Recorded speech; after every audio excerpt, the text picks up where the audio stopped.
आज के इस वीडियो में हम बात करने वाले हैं एक बहुत ही बेहतरीन हाउस प्लान जिसका लेआउट प्लान आपके सामने है। इस प्लॉट के साइज की अगर मैं बात करूं तो 30 बाई 40 का ये प्लॉट है और इसको हमने मैक्सिमम वास्तु के हिसाब से डिजाइन किया है।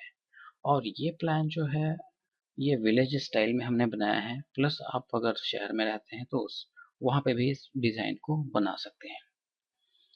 तो चलिए एक बार हम इसका ओवरऑल डिटेल देख लेते हैं क्या क्या चीज़ें हैं इसमें। तो यहाँ पे जो है 30 बाई 40 का ये प्लॉट है जिसका स्क्वायर फीट एरिया जो बनता है 1200 स्क्वायर फीट बनता है। और इसको अगर हम गज में कैलकुलेट करें तो आपका अप्रॉक्सीमेट 135 135 गज बनता है। अब हमने ग्राउंड फ्लोर में क्या क्या चीज़ें यहाँ पे दी हुई है वो देखना बहुत ही जरूरी है।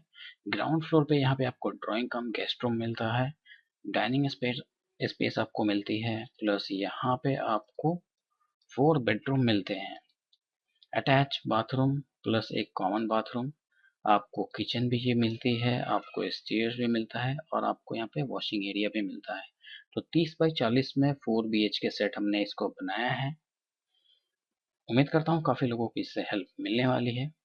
इस वीडियो में जो डिटेल होगी वो होगा 2D प्लान जो हम अभी आपको यहाँ पे लेआउट दिखा रहे हैं, प्लस इसके आगे जो होगा 3D इंटीरियर प्लान जिसमें आपको मटेरियल का आइडियाज मिल जाता है, प्लस इसकी कॉस्टिंग और कॉलम प्लेसमेंट भी बताएंगे।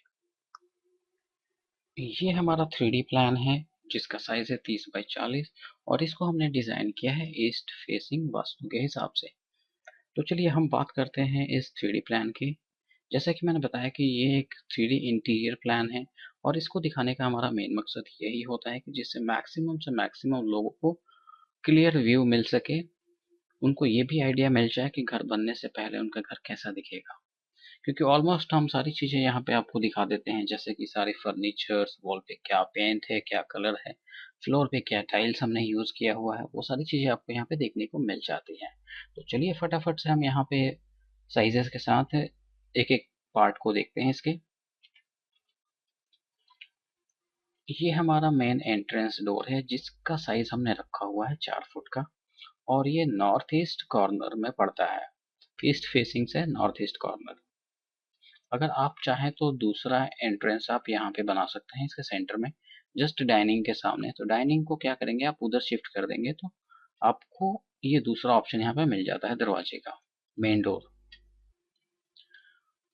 तो हमने यहाँ से आपका राइट साइड में रखा हुआ है मेन डोर, तो यहाँ से इसकी ओपनिंग हमने 4 फुट की रखी हुई, 4 फुट चौड़ी। और हाइट जो होगी इस डोर की वो आपका 9 फुट होगा। उसके बाद जैसे ही हम एंटर करते हैं तो हमारा यहाँ पे आता है ड्राइंग एंड डाइनिंग एरिया जो कि काफ़ी बड़ा है और इसका साइज है 18 बाई 11, यानी कि ये काफ़ी बड़ा है जहाँ पे हमने सोफा सीटिंग और डाइनिंग टेबल दोनों की अरेंजमेंट की हुई है। तो चलिए एक बार हम देख लेते हैं इसको मूव करके कि यहाँ पे आपको 3 3 सीटर के 2 सोफे मिल जाते हैं, प्लस वॉल पे हमने वॉलपेपर यूज़ किया हुआ है और फ्लोरिंग जो है मार्बल की फ्लोरिंग हमने डाली हुई है। बीच में आपका सेंटर टेबल आ गया और सामने आपको यहाँ पे LCD पैनल मिल जाता है। और यहाँ पे जो है 6 सीटर डाइनिंग टेबल है जो यहाँ पे 6 लोग आराम से बैठ के खाना खा सकते हैं। तो इस तरीके से आपका ड्राइंग रूम की सीटिंग अरेंजमेंट है। उसके बाद हम देखते हैं यहाँ पे किचन का लेआउट। किचन का लेआउट कुछ इस तरीके से, यहाँ पे तीनों साइड से हमने यहाँ पे काउंटर दिया हुआ है जो कि ग्रेनाइट टॉप है और फ्लोरिंग जो है इसकी अलग टाइप की मटेरियल हमने यूज़ किया हुआ है। यहाँ पे सिंक की प्लेसमेंट आपकी यहाँ पे इस कोने में है और कुकटॉप आपका ईस्ट फेसिंग सेंटर में है।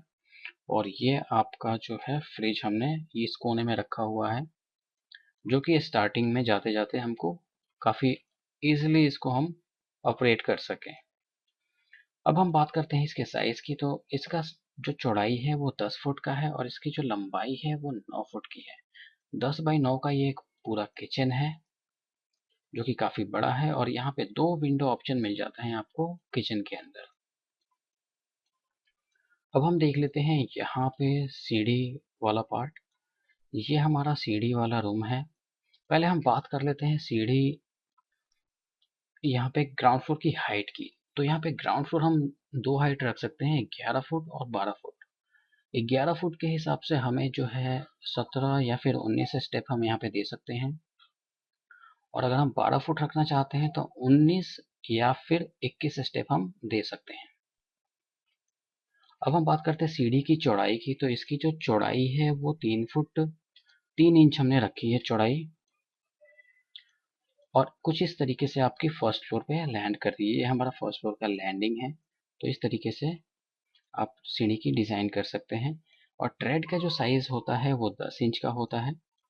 बाकी आप इसकी जो है राइज़र आप कैलकुलेट कर सकते हैं 11 फुट में आपको कितने स्टेप रखने हैं उसके हिसाब से, या फिर 12 फुट में आपको कितने स्टेप रखने हैं उसके हिसाब से आपका राइज़र का हाइट निकल जाएगा।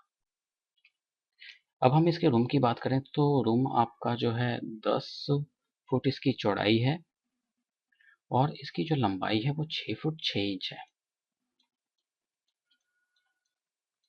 अब हम देख लेते हैं यहाँ पे जस्ट ड्राइंग रूम के साइड में हमने एक वॉश एरिया दिया हुआ है, जो कि एज अ बाथरूम के तौर पे यूज़ कर सकते हैं नहाने धोने के लिए या फिर कपड़े धोने के लिए, या फिर अगर कोई गेस्ट आता है तो इसको यूज़ कर सकता है।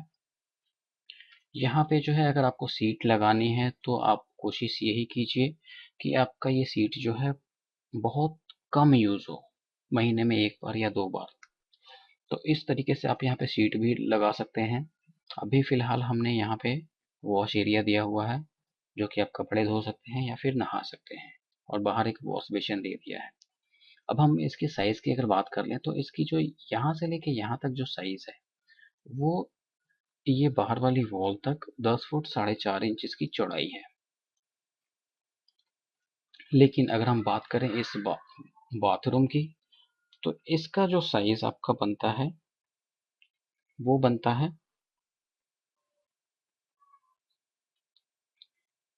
7 फुट इसकी चौड़ाई है और 4 फुट इसकी लंबाई है। 7x4 का ये वॉश एरिया बनता है। अब हम देख लेते हैं बेडरूम 1।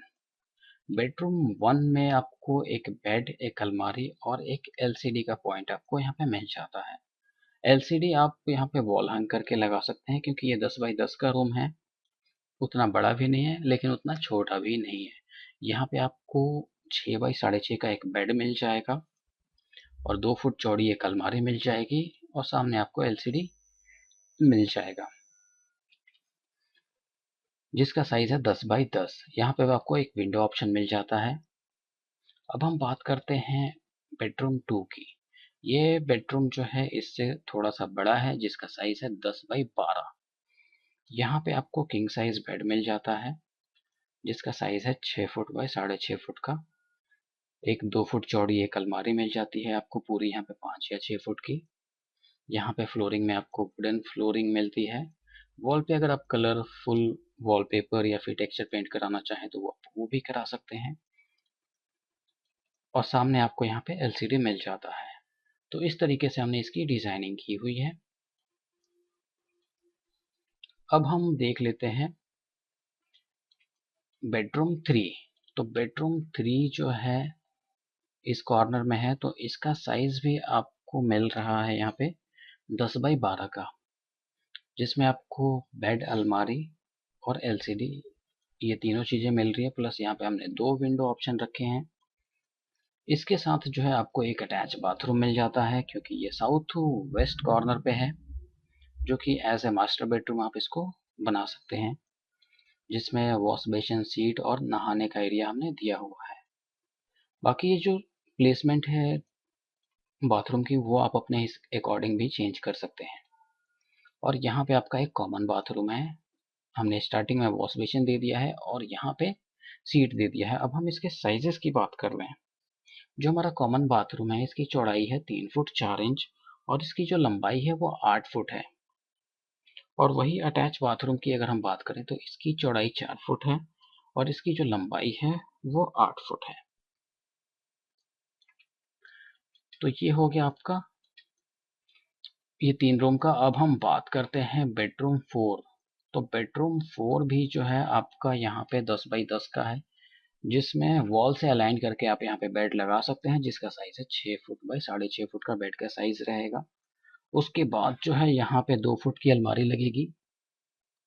वो सब करने के बाद जो है आपको यहाँ पे बीच में जो है 2 फुट की स्पेस मिलेगी। 6 फुट आपका ये हो गया, 2 फुट आपका अलमारी और 2 फुट आपका यहाँ पे मूवमेंट स्पेस।